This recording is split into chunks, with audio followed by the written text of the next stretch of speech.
नमस्कार। हम बात करेंगे सदियों से एक साथ मशहूर, बदनाम और शापित हीरे कोहिनूर की।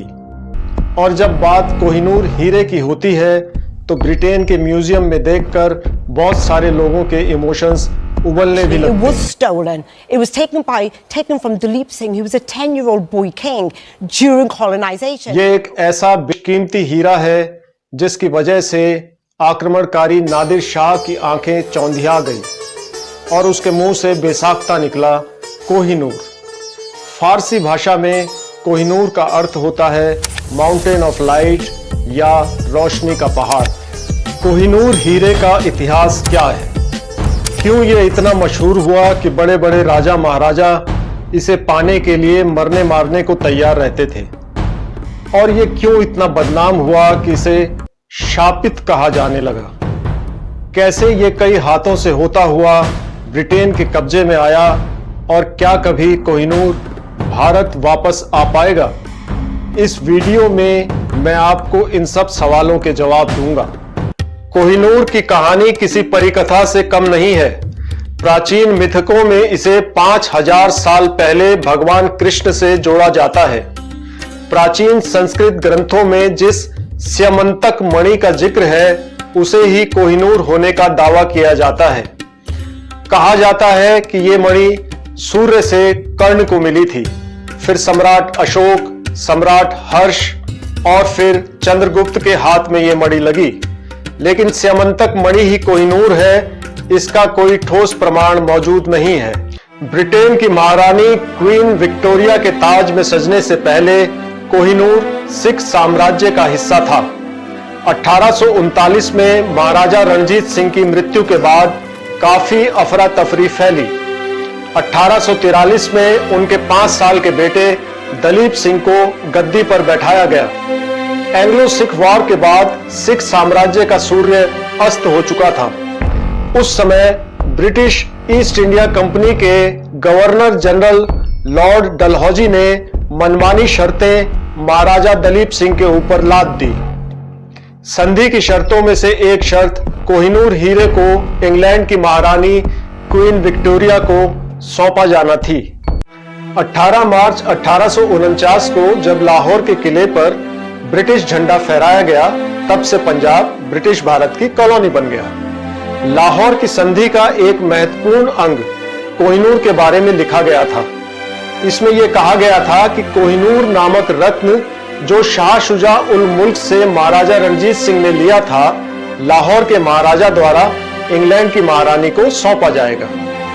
बाद में डलहौजी ने 1851 में दलीप सिंह द्वारा महारानी विक्टोरिया को कोहिनूर भेंट किए जाने के प्रबंध किए और इस तरह मात्र 13 साल के दिलीप ने इंग्लैंड की यात्रा की और क्वीन विक्टोरिया को इसे तोहफे में दिया। दलीप सिंह बाद में क्रिश्चियनिटी में कन्वर्ट हो गए थे, जो ब्लैक प्रिंस के नाम से जाने गए। इस कहानी पर ब्लैक प्रिंस के नाम से ही एक फिल्म भी बन चुकी है।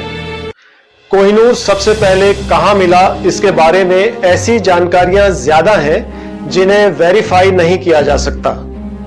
ईस्ट इंडिया कंपनी के गवर्नर जनरल डलहौजी ने महाराजा दलीप सिंह से कोहिनूर हड़पने के बाद थियो मेटकॉफ को इसके बारे में ऐतिहासिक फैक्ट्स जुटाने के लिए कहा था। ईस्ट इंडिया कंपनी के सिविल सर्वेंट मेटकॉफ ने राज दरबारियों से बात की, सुनारों से बात की और साथ ही लोकल गॉसिप्स के आधार पर एक रिपोर्ट तैयार की। मेटकॉफ ने उस समय लिखा था कि 1740 से पहले के कोई भी दस्तावेज उपलब्ध नहीं है जो कोहिनूर की प्राचीनता को सिद्ध कर सकते हों। कोहिनूर के बारे में ज्यादातर इतिहासकारों का मानना है कि यह हीरा आंध्र प्रदेश के गोलकुंडा में कोलार की खान से निकला था। वही कोलार की खान जिस पर सुपरहिट फिल्म KGF भी बनी। 1323 में काकतीय वंश के राजा प्रताप रुद्र को हराने के बाद गयासुद्दीन तुगलक के पास कोहिनूर आ गया। यहीं से कोहिनूर दिल्ली सल्तनत के हाथों से होता हुआ मुगल बादशाह बाबर के हाथ 1526 में लगा। कोहिनूर मुगलों के पास 1739 तक ही रहा। 1739 में फारस के आक्रमणकारी नादिर शाह ने दिल्ली को जमकर लूटा और मुगल शासक मोहम्मद शाह रंगीला से कोहिनूर हड़प लिया। थियो मेटकॉफ ने एक जगह लिखा भी है कि मुगल दरबार की एक नर्तकी नूरबाई ने नादिर शाह से मुखबरी कर बताया कि मोहम्मद शाह ने अपनी पगड़ी में कोहिनूर छिपा रखा है। उस जमाने में दोस्ती जताने के लिए पगड़ी बदलने का रिवाज भी था। नादिर शाह ने इसका फायदा उठाकर मोहम्मद शाह से पगड़ी बदलने को कहा। ऐसा करते हुए मोहम्मद शाह की पगड़ी से कोहिनूर गिर पड़ा। इस हीरे की चमक से प्रभावित होकर नादिर शाह के मुंह से निकला कोहिनूर, यानी रोशनी का पहाड़। यहीं से कोहिनूर को इसका नाम मिला। 1747 में नादिर शाह की हत्या के बाद यह अफगानिस्तान के शासक अहमद शाह अब्दाली के पास पहुंचा। 1830 में अफगानिस्तान की सत्ता से बेदखल किए गए शासक शाह शुजा से कोहिनूर महाराजा रणजीत सिंह के पास पहुंचा और रणजीत सिंह के मासूम बेटे दलीप सिंह के पास से कोहिनूर ब्रिटिश साम्राज्य की अमानत बन गया। 1851 में लंदन के हाइड पार्क में एक विशाल प्रदर्शनी में कोहिनूर को ब्रिटिश जनता को दिखाया गया, लेकिन हीरे की बनावट को देख जनता को अचरज हो रहा था कि आखिर क्यों इस साधारण से दिखने वाले हीरे के लिए इतना खून खराबा हुआ होगा। इसके चलते 1852 में इस हीरे को दोबारा तराशा गया और कोहिनूर 186 कैरेट से घटकर 105.6 कैरेट का हो गया। अब बात करेंगे कर्स्ट ऑफ कोहिनूर यानी कोहिनूर के शाप के बारे में। कोहिनूर जितना मशहूर है उतना ही शापित भी बताया जाता है। कोहिनूर के लिए किसी का सिर ईंटों से कुचल दिया गया तो किसी की आंखों में सुई चुभो दी गई। ऐसी मान्यता है कि जो भी पुरुष कोहिनूर को धारण करेगा वो दुनिया पर राज करेगा, लेकिन उसे हर तरह के दुर्भाग्य को भी झेलना पड़ेगा। केवल भगवान और स्त्रियों के लिए ही ये सौभाग्यशाली है। कहने को तो ये केवल लोक मान्यता है, लेकिन जिसके पास भी कोहिनूर रहा उसकी या तो हत्या हो गई या उसके शासन का पतन हो गया। इतिहास गवाह है कि जिसके पास भी ये हीरा पहुंचा, शुरू में उसका खूब वर्चस्व बढ़ा, लेकिन उसका बाद में बुरी तरह अंत भी हुआ। शाहजहां ने कोहिनूर हीरे को अपने मयूर सिंहासन यानी तख्ते ताउस में जड़वाया, लेकिन शाहजहां का क्या हुआ इतिहास में दिलचस्पी रखने वालों को मालूम है। शाहजहां को पहले अपनी पत्नी मुमताज की जुदाई झेलनी पड़ी और फिर उसके अपने ही बेटे ने उसे नजरबंद कर सत्ता हथिया ली। भारत से कोहिनूर लेकर भागने वाले नादिर शाह की भी हत्या हुई थी।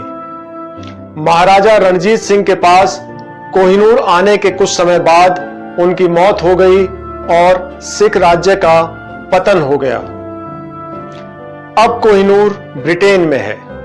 इस हीरे के दुष्प्रभाव से बचने के लिए ही इंग्लैंड की महारानी ने यह नियम बनाया कि कोई महिला ही इसे धारण करेगी। माना जाता है कि इससे भी कोहिनूर की मनहूसियत खत्म नहीं हुई और दुनिया भर में फैली अंग्रेजों की हुकूमत खत्म हो गई।